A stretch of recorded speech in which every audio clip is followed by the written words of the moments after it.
So we're going to start to do SMR, self-myofascial release, for the posterior chain now. We worked on anterior chain, all the front side of the core, at least that pertains to the low back, and now we're going to do the back side.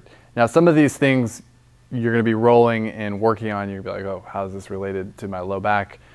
Well, there's nothing that's not connected to itself. Fascia wraps all the way around your body in different ways, up, down, connecting and starting at the feet, going all the way through your fingers. So one could say that nothing is actually apart from one another. So you'd be amazed to see, like, the first one that we're going to do is releasing the posterior fascia attachment to the heel.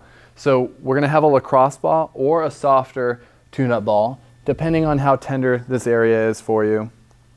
You choose the softness or firmness of a ball. You could also use a golf ball, which is really gnarly, and I don't really recommend it, at least the first time around. So I'm going to find, you can use something to hold on to, or you could just do it balancing, whatever. But you're going to put your heel on top of the ball with your toes on the other side. Okay? Now I'm not directly, like, right at the crest of my heel. Okay? Right there, if I'm directly under the heel, I can actually feel my Achilles roll over as I go side to side. And that's not the place that you want. Okay, so if you're that far back and when you go side to side you feel that, that's not where I want you to be. I want you to be a little bit further under the foot. Okay, just as I begin to get into my arch. Now that is where the back side of my fascia, or I should say my posterior chain fascia, comes down from my hamstring, through my calf, goes around the heel, through the Achilles tendon, around the heel bone, and attaches right here. So doing this spot alone can give you a lot of range of motion all the way up the chain. So once I'm on that spot, I'm going to put a amount of weight that I can handle. Don't be too easy on yourself. I want it to hurt a little bit. And then I'm going to do this very gentle side to side. Toes stay on the ground. And going at this tempo is important. Super slow. You may feel a little bit of crunchiness in there. I'm okay with that. For this particular location, you can't do too much contract relax, so we're not going to do that. You're just focusing on that side to side motion and focusing on that relaxing breath that we talked about. In and out of the nose, breathing deeply into the stomach to allow the body to relax. So you'll do that spot for 2 to 4 minutes. After that attachment area, we're going to work our way up the chain.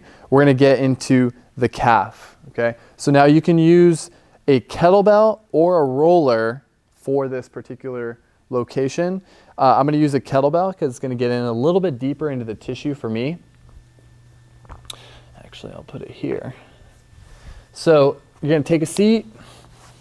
Now we're going to drape the larger piece of our calf over the kettlebell handle. And if you are using a roller, a foam roller of any sort, it doesn't really change as far as the location goes. Okay? It would be the thicker part of my calf, either on top of the roller or on top of the kettlebell handle. Okay? Now you'll notice this is quite important, is that to get to the area that I'd like you to target, which is where the sciatic nerve transfers down through the hamstring and turns into the popliteal nerve, okay, going down through the knee and then down into the calf. It's the same nerve, changes names. Okay, so you're going to get into that particular location in the calf. It's high and outside. Okay, so we're going to find that point by getting on whatever you are on, turning the foot out to get there.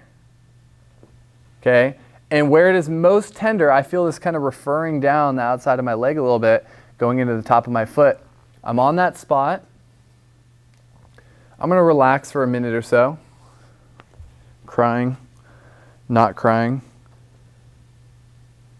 Then I'm going to begin to contract relax by pulling my toes up, dorsiflexing, plantar flexing by pushing my toes down. This is where you really flex the calf in that exact location on the top of the device, then relax. Up, down, relax. If you want to play around with turning the foot out more, do so. There's nothing wrong with going in. That's not the nerve that we're working on, but it is still posterior chain fascia. Still doing contract, relax, full ranges of motion with my foot. You can go in a circle, play around with that. Now, about a minute of relaxing first, then a minute to 3 minutes there on after of doing the contract, relax. Okay, so we're working our way up. We got posterior attachment at the bottom of the heel. We're going up the calf. We've got that area. Now we're going to get into the hamstring complex. My hamstrings are super tight, so I need this one like just about every day. For this, we're going to use a big ball or 2 big balls. It has to be a bigger thing though. You could even use a roller. I'll show you how we could do that as well. And then we're going to get onto some sort of bench or chair. I'm going to use this box right here. If you're using a chair or bench at home or box, whatever, go ahead and find that for yourself. So because we're working from bottom up, I'm going to start at the bottom of my hamstring complex, pretty close to where my knee is. Now I'm not in the back of the knee, I'm just above it. I'm going to take a seat, or as close to seated as I can. I'm kind of tall, so I could actually put a knee down here. You can do it seated, like so. Okay, so I'm in the hamstring. There are 3 of them. You don't need to know exactly what they are, what they do quite yet, but you need to be in the back of the leg, okay? If I slide my leg in, you may feel some tender bits. If I slide my leg out, you might feel something different. So you're going to do that. You're going to go back and forward and back with the leg. See what's tender. Breathing on it. Now from here, you find a tender piece. It feels pretty gnarly. You're going to extend the leg, contracting the quad, lengthening the hamstring. Then you're going to contract the hamstring. This is the contract part of contract, relax. I'm pulling my heel this direction to contract my hamstring on top of the ball. Then I relax. I extend again. Contract again. Feel that hamstring flex. Relax. Now we're doing this the entire way up our hamstring. And at least for me, there's a good amount of distance in my hamstring and femur here. So I could spend like 10 minutes per hamstring. I'm not recommending that for you. Spend whatever amount of time that you have in this particular location, because you do have the rest of the things to do as well. So I'm going to work my way up the hamstring. I can get much higher, getting closer to my sit bone. Now I'm kind of taking this wide groin opening position, which I particularly like getting up there. I'm really tight in these areas, so I spend most time here when I'm rolling my hamstring. Now similarly, I will extend my leg, really opens it up, contract, straighten and lengthen, contract. Very slowly. Don't forget to breathe as you do that. This one's really gnarly up there for me, so I would probably spend most of my time up there. You can spend, as I mentioned, tons of time here. You want to do at least, like if you find a really tender spot anywhere in the back of your leg, you want to spend at least 1 minute relaxing on it, and then again, 1 to 3 minutes doing contract, relax method on it. That's the constant theme, okay? Anywhere from 2 to 4 minutes in total. First minute is always relaxing. 1 to 3 minutes after that, always doing contract, relax, okay? Apply that to everything going forward. Now, again, working up the chain, we're going to get into the glutes a little bit. There are a lot of glutes, so could be a lot of time, it could not be a lot of time. So there are a lot of options for getting into each of the glutes. Now, the first one I'm going to show you is the most simple because you get to lay down and do it. So I'm going to lay on my back. I'm going to lift my hips, and I'm going to put this ball, small or large, And for demonstration purposes, I'll just use the bigger ball. I'm going to put it under my glute, okay? And my back, my shoulders are still on the ground. My butt is a little bit off the ground, okay? If I was using the smaller ball, my hips would remain on the ground. But for demonstration purposes, I'm showing with the bigger ball. Now here, I'm going to allow my knee to fall out, which compresses the glute nicely, depending on how you interpret nice. I mean, it hurts, so it's nice to me because it's doing something. Now I'm going to relax here, breathing for a minute, feeling the compression onto the glute. We got piriformis, we got glute max, glute min, glute medius. You can search a little bit, sliding forward. Oh, there's a really gnarly spot for me. So I've spent my 1 minute relaxing here. Now I'm going to contract the glute by pushing this knee down towards the ground. So you'll notice that short range of motion, pushing down, flexing the glute on the ball,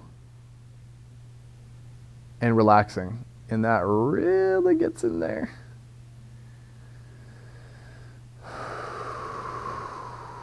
Contract, relax. Okay, so that's the first one with the glute. The next and more advanced position is going to be seated in a figure 4 position. So now if you're limited in your arm strength, then this could be a little bit more challenging. So I would just stick to just watching the ball roll away. So you got it. This one right here, yeah, as I mentioned, the arm strength can be a limiting factor. So if you need to just stick to the first one, that's totally cool. You have some options with this. So I'm going to sit on it. My hands are back behind me, holding my body weight up. I'm going to put the same side foot on my other knee. So I'm on my right ass cheek. I'm putting my right ankle on my left knee. Figure 4 type of stretch. Now this specifically exposes piriformis more. Piriformis encapsulates the sciatic nerve. So if you're experiencing a referral down your leg from the back pain, it doesn't necessarily mean there's an impingement in your back. There could be herniation, there could be swelling in your back, yes, but sometimes it's just that this muscle is tight and clamping down on the nerve, and then you'll feel that referral going down your leg. I've had several people come to me for sure anticipating herniation. They rolled on the ball on their butt for a little bit, and that referral, that pain, it all dissipated. It can be very simple sometimes. Not all the time, but sometimes. So here you're relaxing for a minute if this is what you choose. And then the contract relax method looks like this. I'm going to push my knee down and pushing my ankle into my knee, contracting the glute, relax, gets deeper. Now never are you just rolling around. I'm not a proponent of twerking on balls. She didn't like that one. So don't do this, okay? Always just relaxing and breathing, contracting, relaxing. Okay, so we got the glutes there. There are a variety of other options in doing the glutes. Those are my first 2 recommended. At this point, you already know how long you should be doing both relaxing and contracting and relaxing. So the next piece up the chain is going into QL. Okay, we have 2 more spots, so bear with me. I know we're taking a little bit of time here. This is going to relieve a lot of the pain that you're experiencing fairly immediately. So with a QL, also, well, the actual name of it is quadratic lumborum. Just stick with QL. You can use big balls or small balls. The big ball I find to be a little bit too gnarly for most people. And again, all these recommendations I'm giving you are based on things that I've learned with my clients and with myself. So this one, the double ball, tends to be a little bit more helpful. So we're going to find the spot on our back that is below our last rib. You can see my finger kind of tucking in under that.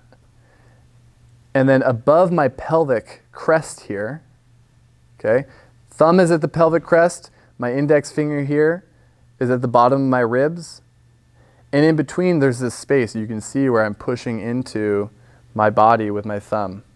Okay? So the double ball is going to capture each side of that space.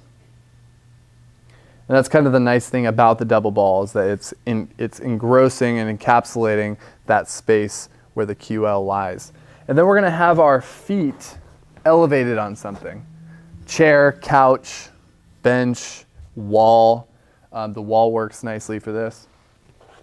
Okay, so I'm going to elevate my feet. I'm going to roll the other direction to scoot the balls right into that space. Then I come down. Back relaxing onto the balls. If I want more than just staying neutral, I let one knee fall down. That compresses it. If I want even more than that, the second knee comes down. Now here, like we worked on the psoas in the previous video, I mentioned how freaking important it was to be breathing properly. This is as equally as important as the psoas we did in the previous video, okay? It's a very soft tissue that works with the breath, okay, with the diaphragm. Okay, so I put my hand on my stomach.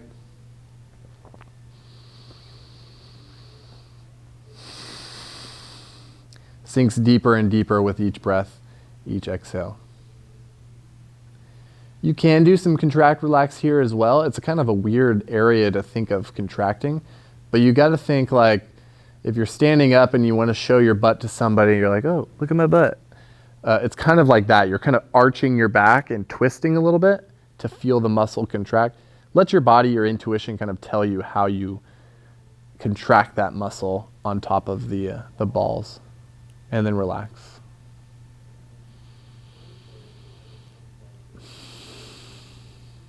This one will probably give you the most immediate relief.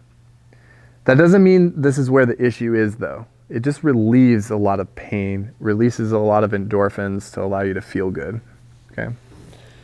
All right, so that is the second to last location. Finally, we're gonna get into TL junction.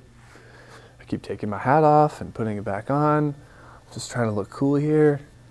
So the TL junction stands for the thoracolumbar junction, and it is right where your thoracic spine meets your lumbar spine. Now, a lot of us don't know exactly where that is because vertebrae seem very similar, right? It tends to be, so if you find that location that we were just at with the double ball and the QL, kind of this space, you're gonna go just a little bit higher and find where you could put your thumbs into your back, kind of at the bottom of your ribs and closer to your spine, okay? This is where the thoracic spine meets the lumbar spine. I like to give ladies cue. It's kind of near the bottom of your bra strap, kind of, okay? So once we find this spot, you're gonna place the double ball there on either side of your spine. From there, we're gonna lay down very gently, completely relaxed, okay? Sometimes this isn't too bad when we get started. When we move along, you'll notice there may be a difference. The key thing here is that you don't allow your low back to hyperextend. So you'll notice that my ribs are kind of flaring up because the ball is pushing my spine up. The balls are pushing my spine up to cause my ribs to rise, okay? You'll see the space there in my back, okay? You want to minimize that space by pulling your rib cage down. Watch this. So I just flexed my abs to push my back down into the balls. Now there's still space there, but there's less, okay? Now from there, guess what? We're gonna breathe, okay? Breathe into the stomach. Exhale, keeping the rib cage down. Now, if you feel like you want to do something with your arms here, wrapping your arms around your shoulders tends to kind of expose that area a little bit more. You can pull the elbows up. You can put the arms up. Notice my rib cage still staying down. Not arched. Now I'm going to scoot down a little bit just to explore. This is getting more into the full-on thoracic spine, which I'm okay with. If you want to continue up, do so. Still same principles. Oh, there's a crack. Sometimes you'll shift a vertebrae into place or a rib into place. Nothing wrong with that. Breathe here. No contract relax with this one, just breathing. 2 to 4 minutes there. Okay. So, shit, man, that was a lot. Now we're not done yet. Let me wrap that one up for you. So, we got posterior chain attachment point under the heel. We have lateral part of the calf. Okay. Working our way up, you got the hamstring complex, then into the glutes, then you got QL, and finally TL junction. Okay, how many spots is that? I don't know, I'm not counting, but it's kind of a lot of time. Like I said before in the previous video, if you want to spread that out a little bit, maybe you do the lower half first part of the day, top half other part of the day, second half of the day, second third of the day, whatever, then go ahead and spread it out. But all of these, like the previous week, like the previous video, you're going to try to do these as consistently and as often as you can within this next week. Okay, so this is week 3, week 2. I don't know, edit that. Week 2 or 3. And so yeah, consistently for this week, we're going to be doing the whole posterior chain fascia and musculature.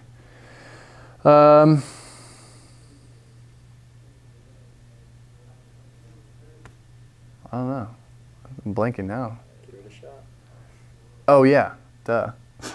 So go try that right now. You're going to experience some relief. If you came into this series, this course, with a lot of pain and you're starting to feel the relief over the course of these weeks or so, be careful in jumping back into heavy activity right away. When I was experiencing really serious low back pain, there were probably a dozen times where I felt really good. I was like, okay, I'm going to go back to CrossFit. I'm going to go back to lifting heavy weights. And it was definitely a mistake. I like to recommend, if you start to feel good, don't do anything strenuous for at least 2 weeks after that. When you have no more pain, you still wait 2 weeks. Okay?